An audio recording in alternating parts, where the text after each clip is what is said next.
horse judging has evolved tremendously over the last 30 years into what we have now, and it's still evolving. We still spend a huge amount of time. I spend a large amount of time talking to directors of judges from other associations and our own judges committee and different individuals about continuing to try to improve the judging on whatever we do.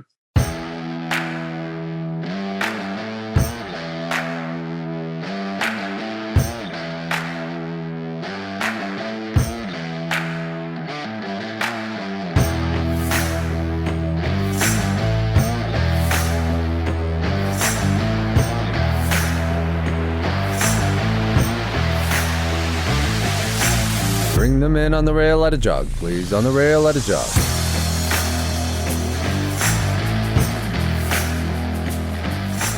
Alrighty, everyone. We are back with another episode of On the Rail podcast this week.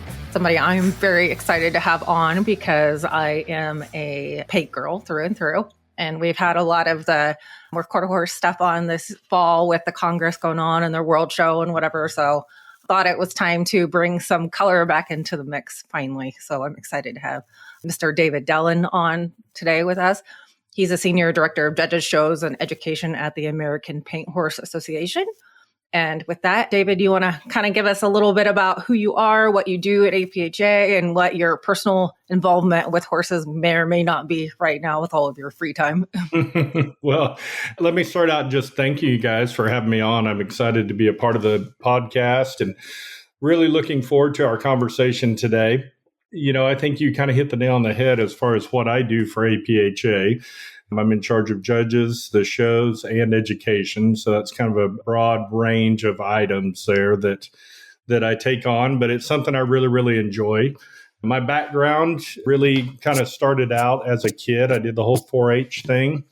I grew up very much in a working middle-class family, and we could never really afford to play on the horse stuff at a really high level as a youth. So I got to do the 4-H stuff a lot as a youth. I actually worked for some trainers starting when I was about 13 years old, worked for Jess Hurd outside of Tulsa, and then went to school at Oklahoma State, got a degree in animal science business and a minor in ag economics there, and then got to go spend some time with Gil Gallion and worked for Gil for 4 years. And I always tell people that time frame that I was with Gil was really kind of like graduate school for me. I learned a ton, and it was just a great time to be a part of his program and learn a huge amount. They're all about training and business and life, and it's pretty cool to get paid to go to grad school. So that's my story, and I'm sticking to it about all the hours you put in whenever you're an assistant trainer somewhere. But really enjoyed that, and then got married there to my wonderful wife, Julie. And we moved out of there after 4 years and started working for Northwind Ranch for the Kern family there in Pilot Point, and spent 3 years there working for Northwind, and then moved on over and started our own training business and showed and had lots of clients, lots of horses over the years, and really enjoyed that time until about 2012. And at the end of 2012, we have 3 kids. My oldest is Gage, my middle one is Lane, and the youngest is McKenna, our little girl. And at the end of 2012, Gage was playing Pee-wee football a lot and really active in a lot of the, Pee-wee kind of stuff. And I kind of realized I'd missed a huge amount of his Pee-wee football season that fall, obviously going to the Congress and going to all the fall events and everything else. And we just kind of had made the decision. I was going to try to figure out how to do something else. I didn't know exactly what that was, but we were definitely going to do something else. And it was interesting as we were talking about all that, Billy Smith called me and asked if I would have any interest in becoming director of judges for APHA.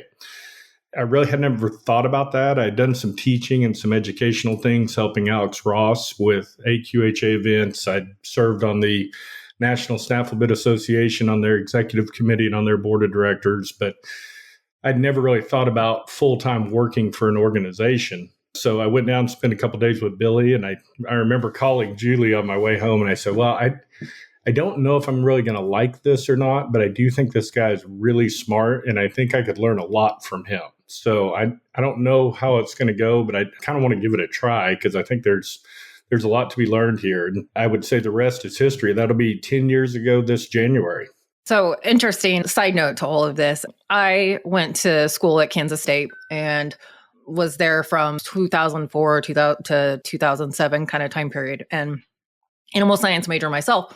And somewhere in that time period, they had you come up and give like a little clinic to our either Horsemen's Association or something. It was just like an hour or 2 hour long little demonstration on Western pleasure. And I'm sure Julie Vogie, was the one that probably coordinated all of it then. So that was my first introduction to you, like way back when. I mean, many lives ago for all of us now. So, but that was obviously more when you were on the trainer side. And so I didn't know where you went from doing that to, working for APHA. So I appreciate the backstory there. It's so funny that you bring up Julie Vogie because they were some of my very first clients. I remember Julie and I went to Oklahoma State together, and we were both there at the same time frame. She actually competed on the horse judging team right ahead of my team. I was working out with that other team, but not competing that year. It was an incredible team. Kelly Wayne Scott was on that team. Julie Vogie was on that team. That was a really stout team there at Oklahoma State. And so I got to be around a lot of that group. And then when Julie and I were driving to Texas, whenever we had first started working for Northwind, part of my deal with Northwind was that I would be able to keep outside horses in training as I was there. That was kind of part of our agreement. And they actually called me out of the blue. I hadn't talked to Julie in a year or two probably. And they called me, Julie and Justin did, and said that they had a horse in training in North Texas and wanted to know if I'd be willing to take it.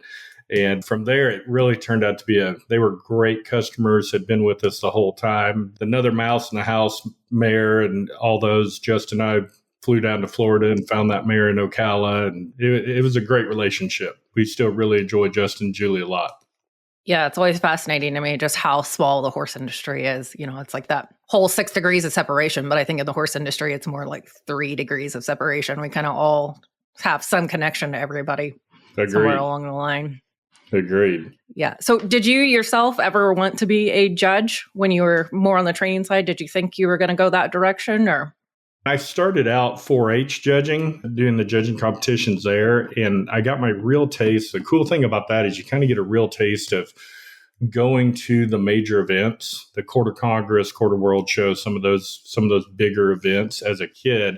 As I mentioned earlier, my family really couldn't afford to go and compete on a super high level all the time. At the same time, that allowed us to go and do that. It was an opportunity for me to go and compete. And so after doing that, and then as I got into college, I really didn't want to continue doing the judging team stuff just because I despised reasons. I despised public speaking with a passion.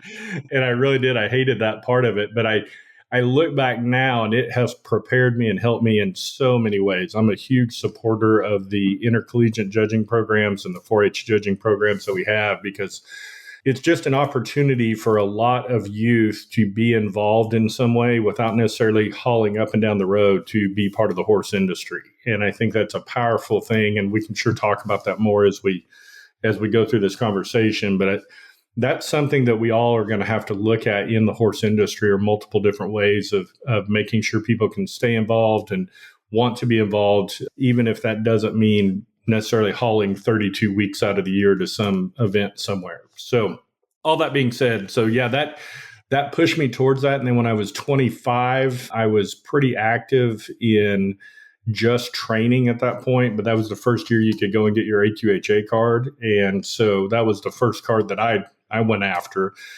So I did that and then got my NSBA card basically at the same time. So yeah, I would say I've had a passion for judging forever. I've always thought that was a really, a lot of people talk about giving back to the industry and those kind of things. And in many ways, I think that's accurate. But more than anything, the judges control the direction of what we all breed for, look for, and train for in the industry. If it's winning, you always hear that. Tell me what it's going to take to win, and I'll make it happen, whatever that may be. And so I always felt like that was an important role within our industry to try to have the right people in place or whatever that may be to really help guide that in a positive direction.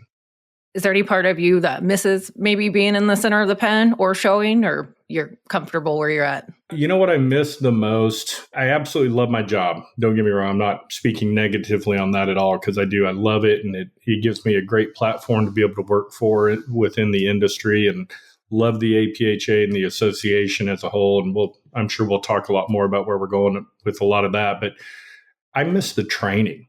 From the time I was about 13 or 14, I loved teaching horses to do things. And it wasn't so much going up and down the road or the competition or anything else, but man, I do really miss going out and riding all day, every day, and seeing what you've accomplished. And you build those relationships with those horses. And it's just something, that piece of it I do miss a lot. My wife's family, my father-in-law, for many years, he was been involved in the horse industry actually since the 70s, his whole life.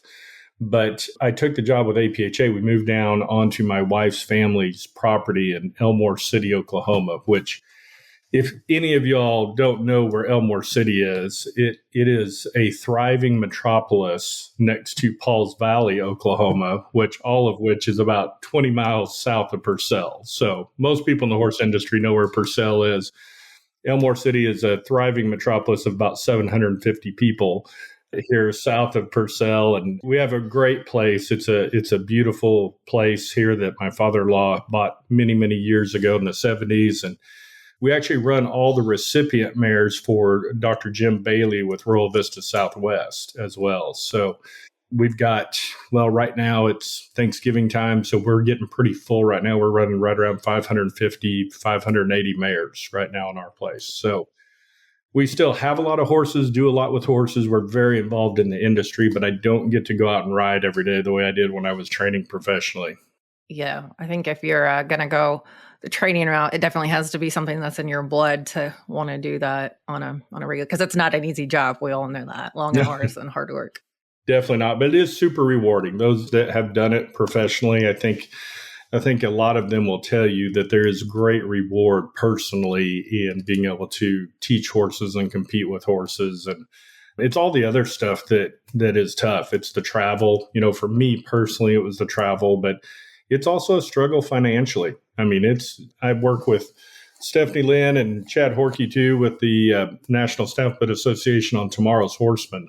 And it's something that we try, and the whole purpose of that program is trying to help young trainers kind of learn all the things you're not going to learn working for somebody. There's lots of pieces to running your own business, and taxes and accounting and, bookkeeping, all your items there. How do you handle contracts and, all the pieces and parts of actually running the business, not just riding the horses, is really what we try to focus on with that group. And it's something that I'm super passionate about, because it's something I certainly felt like I lacked, even with a animal science business degree and 4 years of grad school at Gills.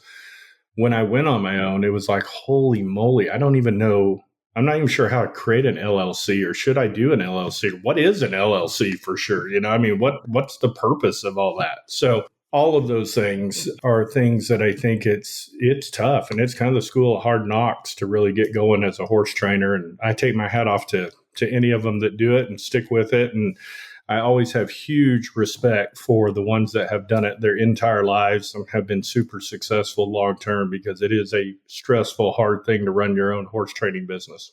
Yeah, and I think we can definitely feel you have a passion for education. So I'm sure that's how, translates nicely into the role that you're currently in with APHA.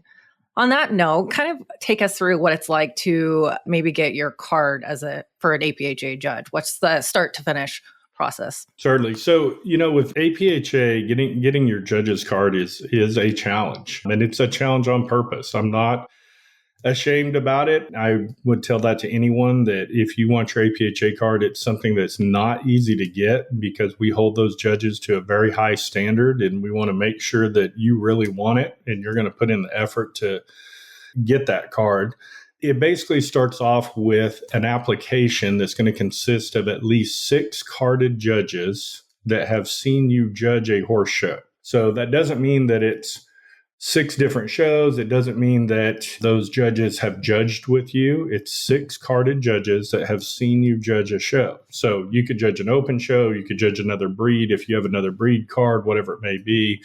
Maybe those judges are there as exhibitors, maybe they're there as other judges, but have to turn in 6 of those that have seen you judge another show, and then also 4 show manager references. So just getting through the application process is a bit of a challenge. We often have people that struggle with that.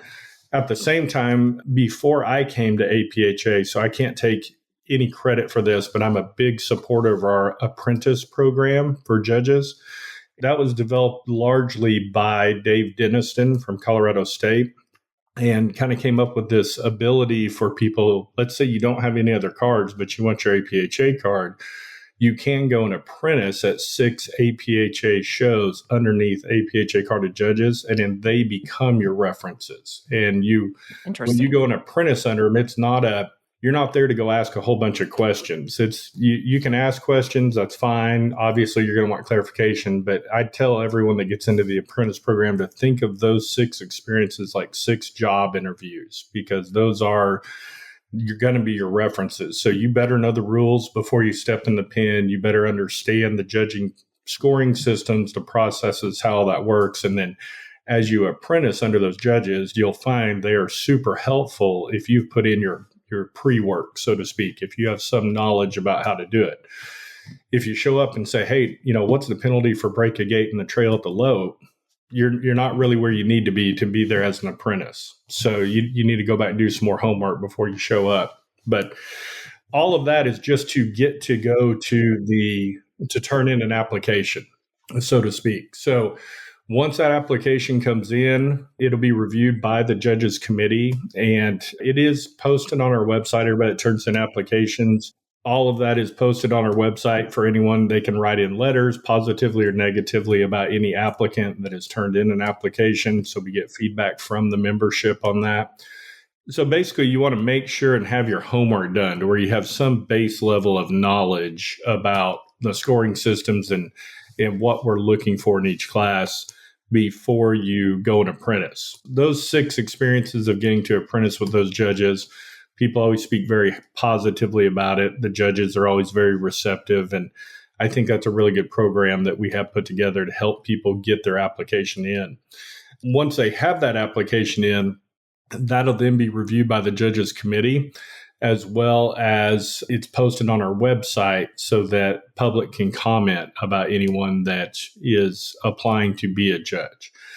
So that spans from November 20th is our deadline for when those judges' applications are due, all the way through to convention is when the judges committee meets to discuss those applications and make a decision. So there's definitely a good 90-day window or so there, 60 to 90 days that people can comment about potential judge applicants. Who is actually on the judges committee? What type of people? Are they all, people within the association? Is it non-pro, amateur types? Like who sits on that committee? Yeah, great question. I'm glad you asked. It's a 50-50 mix. We keep that committee pretty much centered around a 50-50 mix of people that have a current judge's card, as well as people that do not have a judge's card. So we've got some amateurs on there. We've got some ring stewards on there. There are carded judges on there.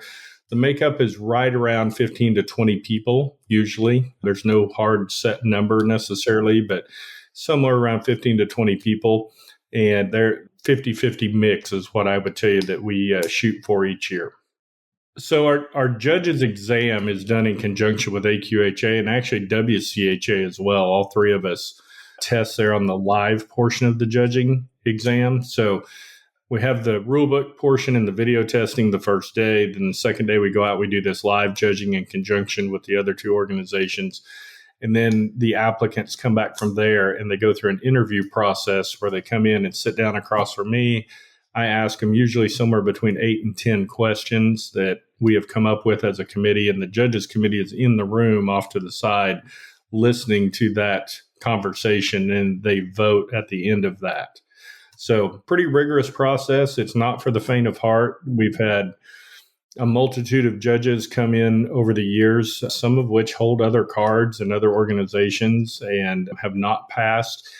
what I have told those that have not, and I deeply believe this, is now you know what it's like. Now you have a feel for it. Come back and retest again, because testing for anybody, you can have good days and bad days. Just because you don't do well on a test at one point in time doesn't mean that you're not good enough or you're not worthy or any of the things that people think, and they get all upset and angry. And testing is a snapshot on a given day of your performance. So I think it's super important that if you do ever fail one, don't quit, don't give up, learn more, find out where the weak spots were, where did I not meet the mark, and then I'm going to come back and try again. Do you think it's easier for those that were like in the 4-H judging programs or in college doing those judging programs to get their card easier? As far as if you've had the background of being on a collegiate judging team or 4-H judging team or anything like that, it gives you a different skill set for getting your judge's card than it does if you've been a horse trainer ever since you came out of high school or college kind of thing. So doesn't mean that it's necessarily better, but two parts of it. You're kind of accustomed to the scoring system that we use on the placings, meaning cuts and all the things that are involved with comparing your placing to a set of officials' placings, as well as you're usually really well versed in the scoring systems themselves, the bookwork, so to speak, to judging. You have a really good background in that. What you don't have that the horse trainers have a great advantage on is you don't have any feel for what that performance feels like, where if a horse is dropping at shoulder in the horsemanship, if it's, the little telltale signs of resistance between a horse and a rider or whatever it may be. I'm just throwing out different examples, but you don't have that piece from being on a judging team. The horse trainers do, and that really affects your maneuver scoring. So there's a bookwork side of judging, and then there's also the experience side of evaluating. And, if you really want to, I'm big on boiling things down. I'm big on a one central theme or idea behind something. And if you boil judging down, it doesn't matter what discipline, it doesn't matter what scoring system, it doesn't matter what you're doing. If you're judging something, then you're trying to recognize excellence and reward it. That's what you're trying to do, is figure out which one of these is the best and then get it to the top of my card. Because both those aspects are super important. You can recognize excellence, but if you don't have a good score system to be able to get it to the top of your card, it winds up being 5th or 6th place almost by accident. And that's one of the things modern day horse showers don't fully appreciate the way it used to be. And even when I started judging many years ago as a youth, the show horse trail class back then was still judged 0 to 10 per obstacle. There were no penalties. There was no -3, -5. It was, if you did an obstacle, the judge gave you some score between 0 to 10. And if you walked up to it and your horse wouldn't go over the bridge or whatever, and you walked around it, you'd get a 0 on that obstacle. And then whoever had the most points at the end of the day was the winner. So horse judging has evolved tremendously over the last 30 years into what we have now, and it's still evolving. We still spend a huge amount of time.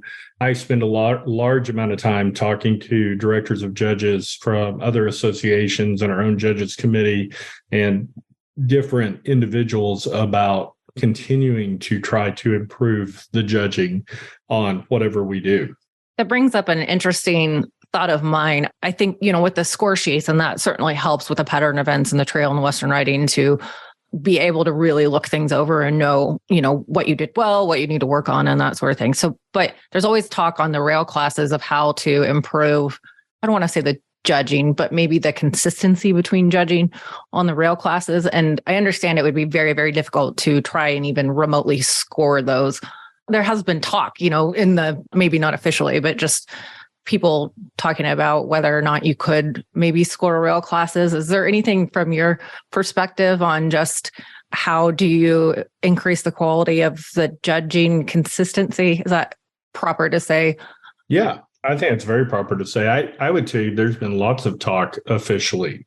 The same conversations, however you want to say it, as what goes on back in the barns often make their way to the associations. And I think when I say the associations, I'm talking about directors, staff, everyone that's involved on the association level of these events. And I think it's something that, gosh, it's probably been 5 or 6 years ago. We actually kind of tried to do a test pilot run at a facility in North Texas of individual work Western pleasure, where you would actually score each gate, each direction, and have kind of a pattern, so to speak, but basically it was on the rail, but one horse at a time. You'd walk in, then you'd a little bit like the ranch pleasure for APHA, where you have the placards, but you didn't even go all the way around the arena. We were just kind of trying to experiment with it to see if there was a way to do just what you're talking about.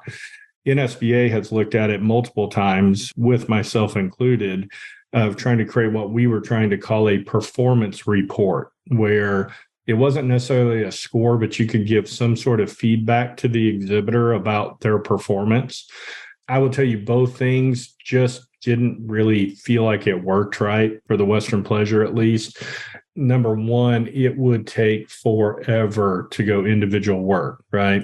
And you lose part of showing in any of those rail classes is the jockeying of position and getting your horse shown well. And there's a real piece to that puzzle that the people that are super successful doing it, it's a science, of where they're going to position their horse and try to show off its best gaits and all the best attributes of their horse. So you lose all of that with individual work.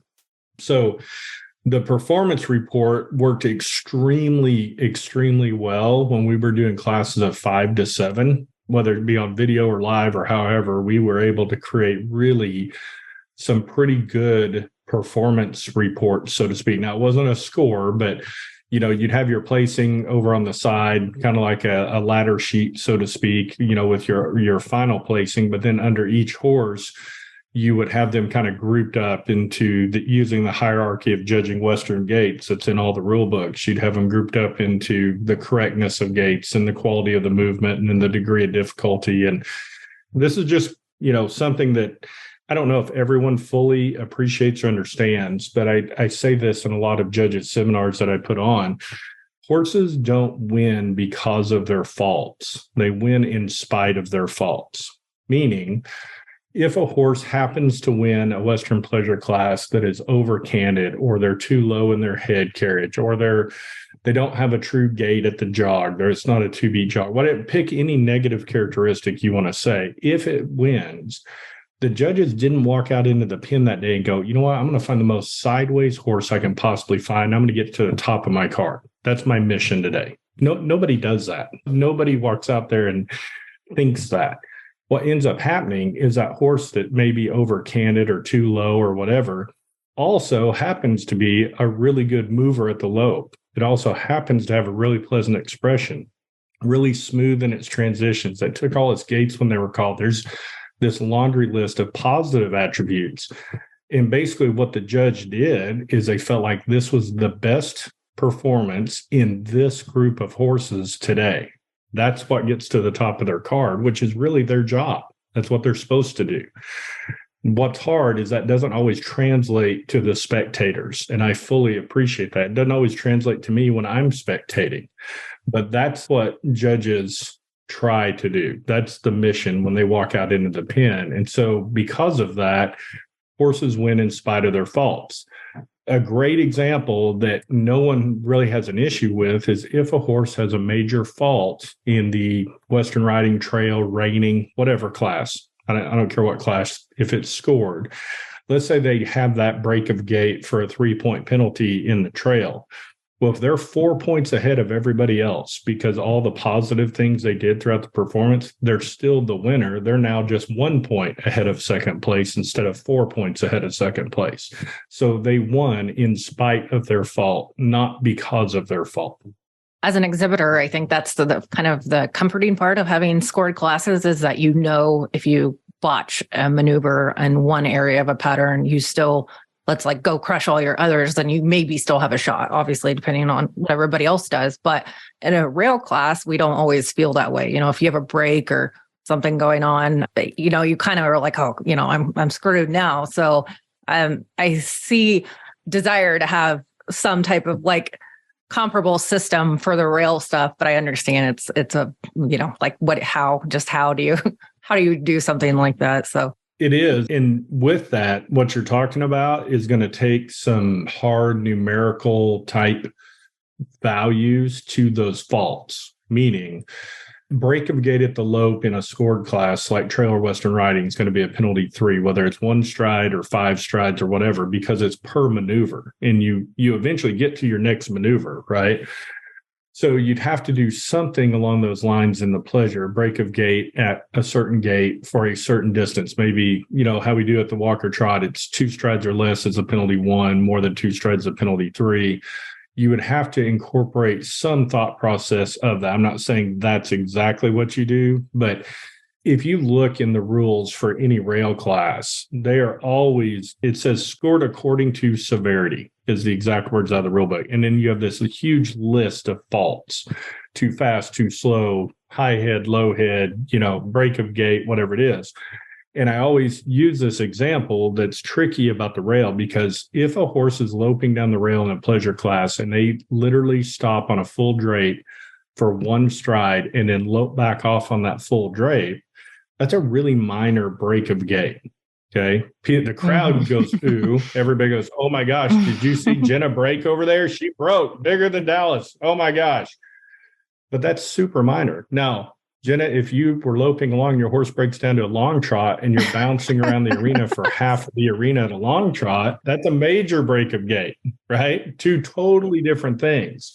So oftentimes it's not that a judge doesn't see that break of gait, but it's just to be scored according to severity. So if you're the winner in my mind by 3 placings and I see you have that little bitty break of gait where you're loping, your horse stops, you lope back off on a full drape, everything looks very nice, level top line, ears are up, everything's good, you very easily could still be the winner. It doesn't mean you're automatically going to the bottom of my card.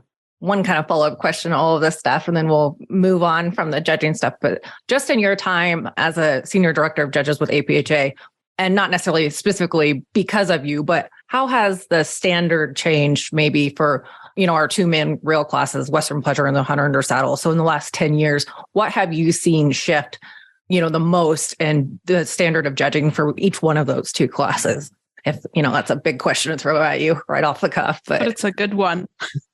No, that's all right. I mean, it is a big question. I think you see a lot of things that have changed over the years.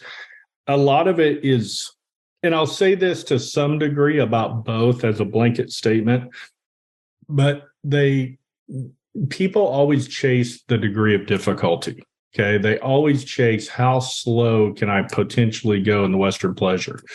And some of that actually I see trickle over to the Hunter Under Saddle as well.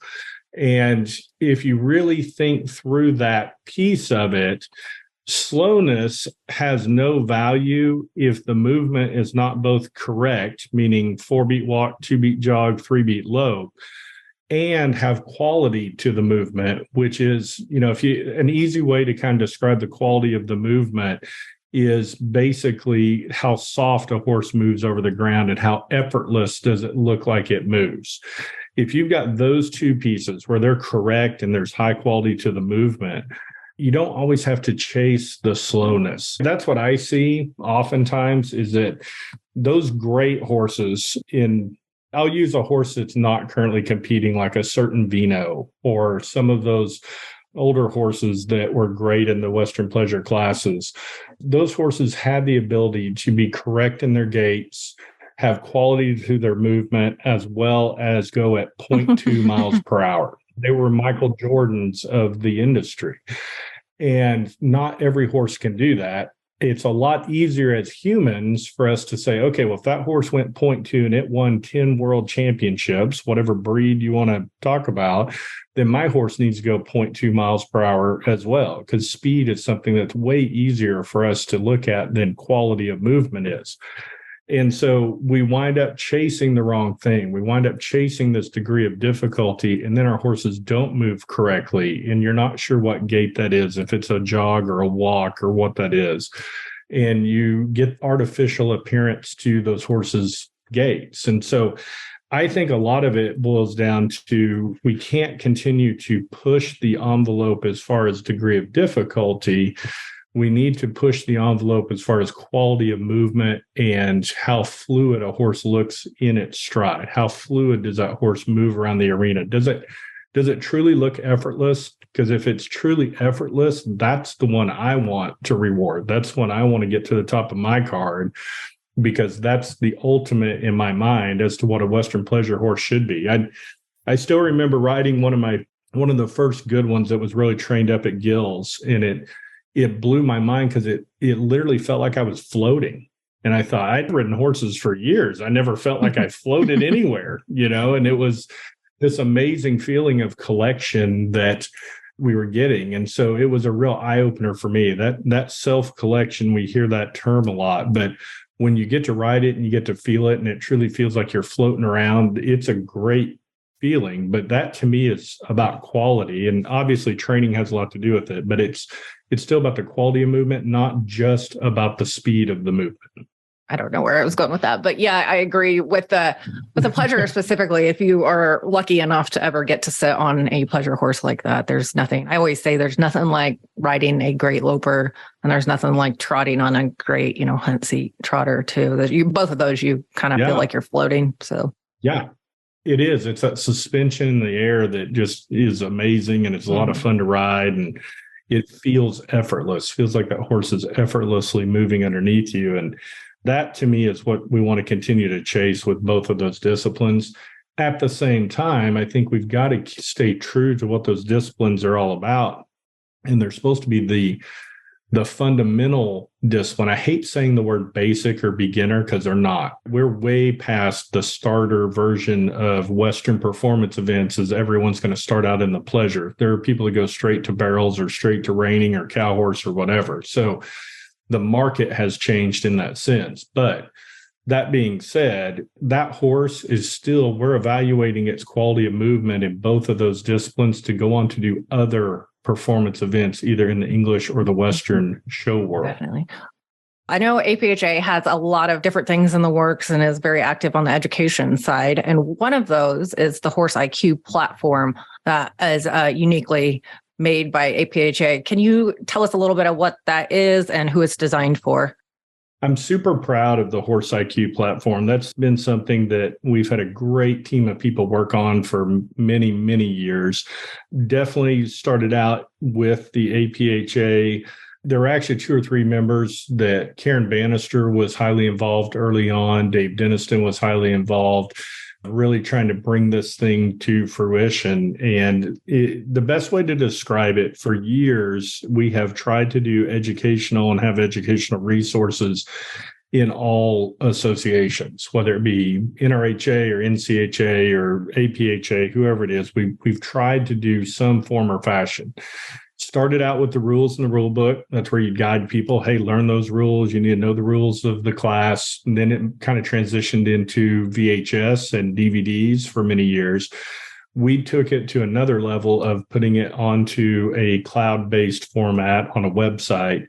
And that way we could update it with any type of rule changes that happen, or when trends change, or, whatever rules change over the course of time. And the vision behind Horse IQ is literally a visual rule book. That's what we kind of start out trying to do. Is when you talk about penalty 1 for splitting the logs in the trail, I can read that. I know what that is because I've judged a ton. But to a new person starting out, they may not know exactly what splitting the log really is in the trail, but they know it's a penalty 1, but they couldn't recognize it if they saw it.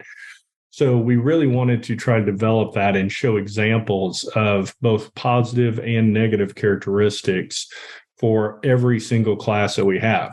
Obviously, with 40-something different classes, that's a tall order, but we definitely started with some of the more popular ones like trail and horsemanship. Western Pleasure, Hunter Under Saddle, some of those things, and are developing them out from there. But we geared that whole platform to basically be from someone who's never seen that discipline or class before, all the way up to the carded judge should be able to get something out of it. And that was super important to be able to have that wide variety there. So if you have never been on it, there's sections that are built out for about 10 different classes that I call them fully developed, meaning if you think about a library, this would be an online library of videos and educational content. Inside of that library, there's different books. So you have a book on Western Pleasure, Hunter Under Saddle, Lunge Line, all the different classes. Those that are fully developed and fully worked out start with a class overview in case you don't know anything about it. You're a new person getting into the industry, all the way up to a practice class where you can judge online, click on the maneuvers, click the scores, score a run, and then there's a video that'll pop up with an official panel that will give you their scores maneuver by maneuver of the exact same run, and you get to compare your scores to that video. And everything in between. Those aren't the only two things on each lesson. That's just the beginning of the lesson and the final stage of the lesson. There's video examples of penalties. There's a penalty quiz where a video will pop up and you'll just see a horse do something. And then you have a multiple choice answer that you click on, whether it's a 1, 3, 5, DQ, OP, whatever the penalties are for that scoring system. The scoring systems are explained. And probably the most important part, and this is the part that I feel like is really unique to Horse IQ versus all the other platforms that are out there and the different educational things that are out there, is that we also have gone through with a official panel of exhibitors and judges and come up with the maneuver score examples and standards. So if you get on, let's say, Show Trail, and you get on there and you can see what +1.5 maneuvers are and then hear them explained.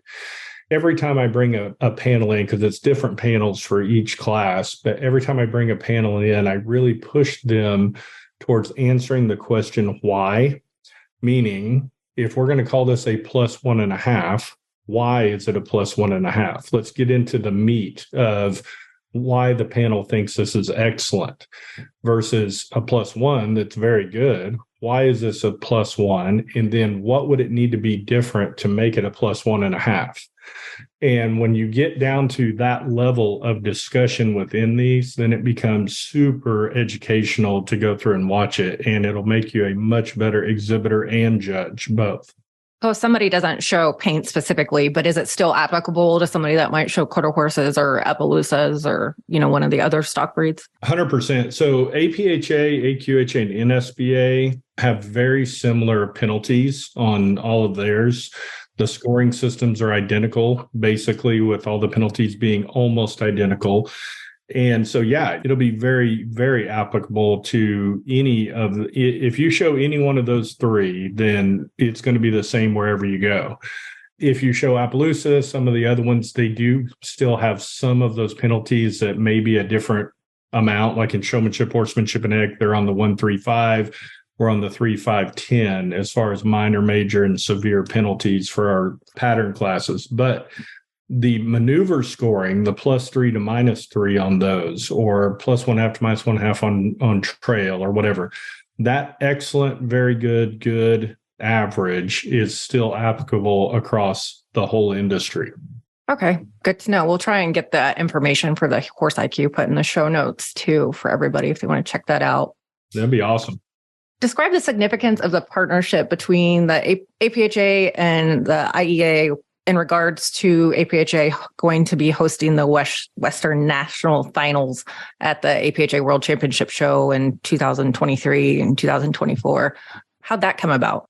Yeah, so that's something that we've done that once already. We really enjoy partnerships. If anyone has come to the APHA World Show in the last few years, you understand that we do enjoy partnerships, and we enjoy partnering with other people within the industry and trying to add value for people to bring their horses and compete with us. And the IEA partnership is no different. It's something that we look at it from two standpoints. One is we're able to give them a venue that they can come and play at on a high level. Fort Worth Fairgrounds, it's exciting, it's historical. I mean, anyone that understands the horse industry, when you ride into the Will Rogers Coliseum, the number of world titles, the amount of money handed out in that arena to equine events of all type, whether it be cow horse or cutting or any of that, it's amazing. And it's a great feeling to be able to ride in there and experience that. And so we want to be able to provide that for IEA. At the same time, and I'll just say on the selfish side of things, my APHA selfishness, we get to expose all those IEA competitors and their parents to the paint horse. And that's absolutely our mission. That's what we want to do, is to be able to allow as many people as possible to experience who we are and what we do and our community. We often talk a lot about the horse community as a whole. And then you also have these inner communities, whether it be reining or, cutting or whatever. You have that with APHA as well. And it's a long-standing community. It's one that's been around since the 60s. And we want to be able to expose that IEA crowd and those kids to that. And hopefully they will end up coming back and playing with us much more later in life because they had a great experience being at the APHA World Show. Yeah, I have a nostalgic feeling to Fort Worth. I think growing up, going and visiting the Paint World Show just as a bright-eyed kid, watching all these crazy, amazing horses. And I always just have that feeling coming back to Fort Worth every year. So that's cool. And I think definitely would go a long ways for these kids and to be there during, the premier event for paint horses. It's also cool. Talking with partnerships and whatnot, APHA and AQHA just formed an official alliance this past summer. So what does that actually entail? And I know it's probably still a work in progress, or at least I've read it to be a work in progress, but what does it mean specifically for exhibitors and owners and the two associations going forward? Yeah. So anytime you see these things about these alliance agreements, a lot of that is tied to a marketing alliance agreement where we're going to market your products, you'll market our products, we'll work together on things. That's the gist of what a lot of those things are.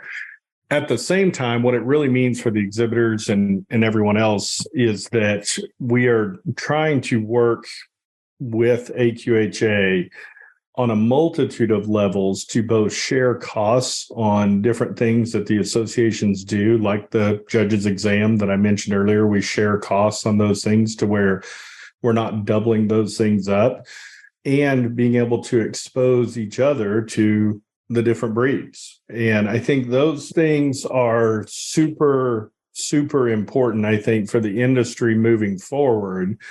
To partner, all the associations have to be looking at potentially partnering with each other and working together to try to increase value for the exhibitor.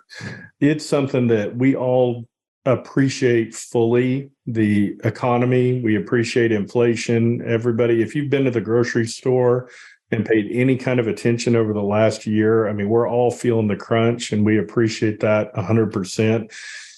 Trying to allow you to have more value for what you do whenever you do something with your horse is something that we all are looking at how to do. So you see things like Chrome Cash events that happen with NRHA or NRCHA, different things where basically it works like a side pot or a secondary class where exhibitors pay an extra entry fee, they go into the side purse, and then that rewards paint-only horses within, like the NCHA Futurity. I don't know what their final numbers were this year in 22, but I know it's a lot. We've paid out, I think it's been a little over $400,000 in Chrome Cash earnings to paint horses specifically over the last couple of years with NCHA.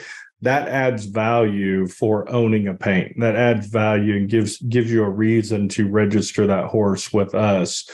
So this partnership with AQHA specifically just furthers that. And we're constantly working on ways that we can do more things together with our youth programs. How can we do more things together on every single level to both try to save money as well as give greater value for someone coming and participating? Mm-hmm. Liz hears me say it all the time that we're better together as an industry than we are trying to do our own things. So 100%. Yeah. With the alliance with AQHA and AQHA's recent announcement of their performance alteration testing that they conducted at their World Show this fall, has there been any talk about implementing something like that within APHA? If you can even speak to that right now, I'm not sure. And if you can't, that's fine. But has there been discussions within APHA about doing something similar? So there are always discussions on any topic that comes out within anybody's association, whatever it may be.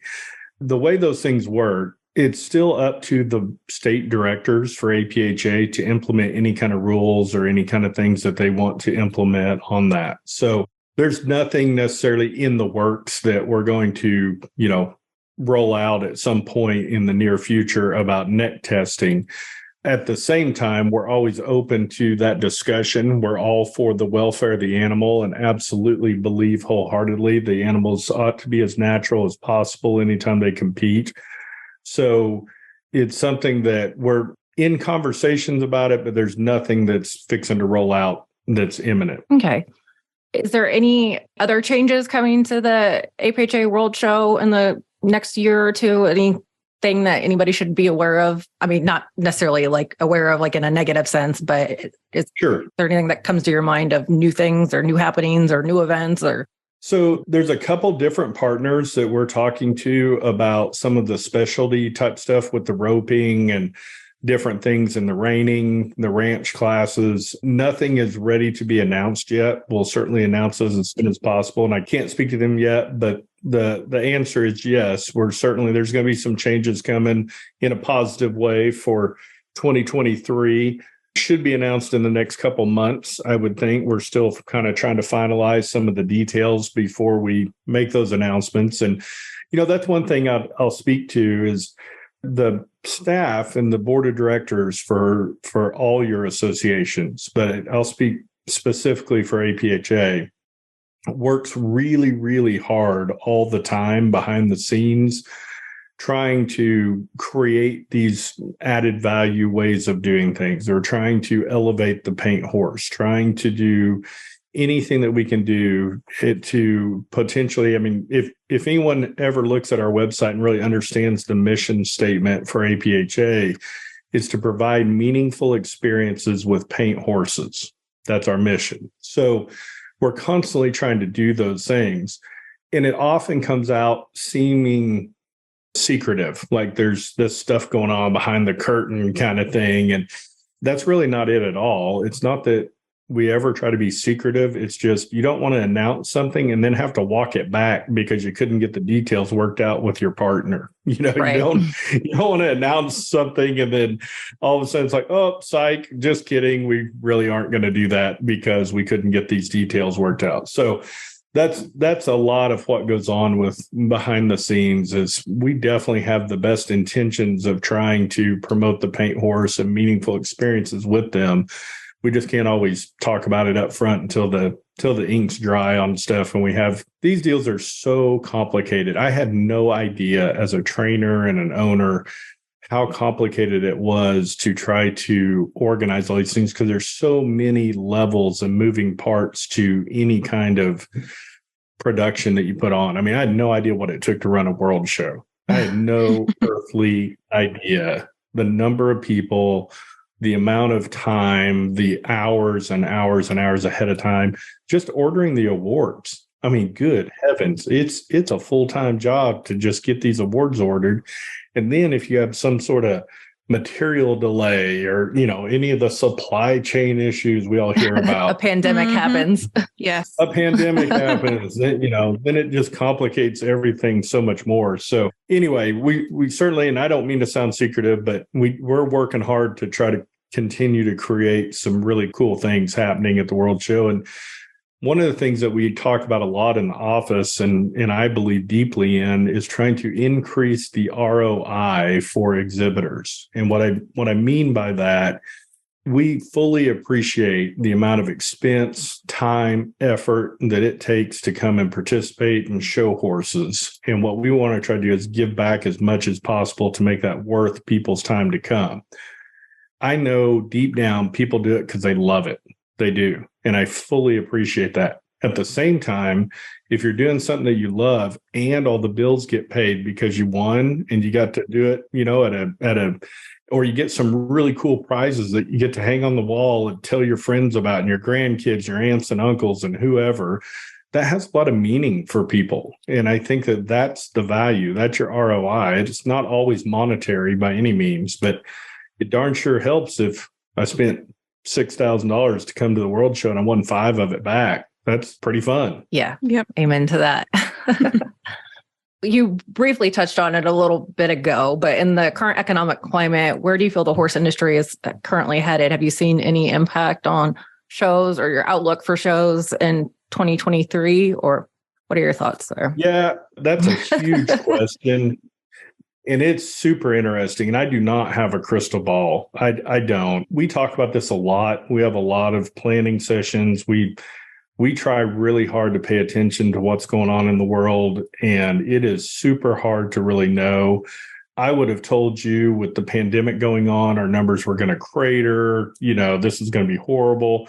We got kind of the opposite effect. People were home more and they weren't going to work as much. And so they started registering horses like crazy. And they started doing stuff. Numbers went up on transfers and all kinds of stuff was going on. And I'm going, how is this even happening? But, looking back, it makes a lot more sense than when you're in the heat of the moment. But moving forward, I am concerned about the current economic climate because we all know this is a hobby industry for a majority of our people. And when your grocery bill or budget for the month goes from $1,000 or $1,500 to $2,500 or $3,000 just to feed your family, that cuts into your horse habit money. And I think that is something that we certainly are concerned about moving forward, is trying to figure out the best ways to do that. I know from an association standpoint, our costs have gone up as well. The paper that we print, the Paint Horse Journal, has shot through the roof. And it's not any different paper than we've ever had. And now it costs us 5 times more, 10 times, or whatever the number is. But I just know it's gone up a lot. And there's a lot of different avenues and a lot of different places. When we travel as an association, same thing. Those costs go up just like they do for our exhibitors that travel and come to our event. So we have to constantly be looking at where can we cut, where can we save money, where can we do some things and make those experiences for our members more meaningful. And it may be in a very different way than we did 5 years ago or 3 years ago even.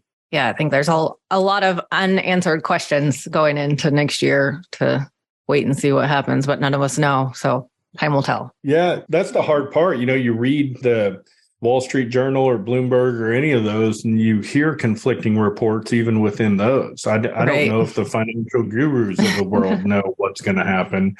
So I think it's something that definitely there's a lot of unknowns. My hope is that we're able to continue to have enough events, large events. I think that, I mentioned earlier, we run a lot of reset mares at our personal facility here, and I don't see that slowing down. Like, I've always been shocked about that, just how many embryo transfers. We work for one private entity, my family does. There's lots of embryo transfer facilities all across the country. And so it's fascinating to me to think about how many thousands of embryo transfers happen every year in the equine industry. So I don't see that cutting down a lot from that standpoint. Our registrations in 2022 are actually slightly up as of right now. So I think that there's definitely some positive things there that we're seeing. I think you do see, especially the smaller events, have a harder and harder time getting the number of exhibitors they need to make those events work. The smaller shows definitely take the biggest hit when the economy has a downturn. Yeah. When mentioning your own personal facility there, it's hard to imagine 500 reset mares just for one facility or one Royal Vista alone. I'm like, gosh, that's a lot of mares. So it's encouraging for the industry, but we hope it holds going into next year. So that's kind of all the questions I had today. Liz, did you have anything before we begin to wrap up? No, I think we touched on a lot of good points. Awesome. Well, Dave, thank you so much for your time today. Where can people find you or connect with you if they want to do that? Yeah, so the couple ways. I'm very much an open book. So my email address is on the APHA website, but for anybody that's, interested, it's ddellin@apha.com. I'll give everybody my cell phone number as well. It's 817-718-4223. And they can text me, call me, whatever, email. I'm happy to answer questions. And I think that's an important part of our job in associations is being able to help answer people's questions that they have. Yes, absolutely. Well, again, we really appreciate your time today. Thank you for coming on to talk to us all everything going on at APHA. Certainly have a lot of programs there that are unique to them. And everybody go check out the Horse IQ platform. I think that's something that's probably still an underutilized resource that APHA has. And before we forget, remember to, like, share, subscribe, or follow. We're so bad at this. We don't know, but everybody leave us a review, help us spread the podcast. Yes. And with that, Dave, thank you so much. Enjoyed our conversation and hope to see you at a show somewhere soon. Sounds great. Thank you guys for having me on. Thanks. Thank you.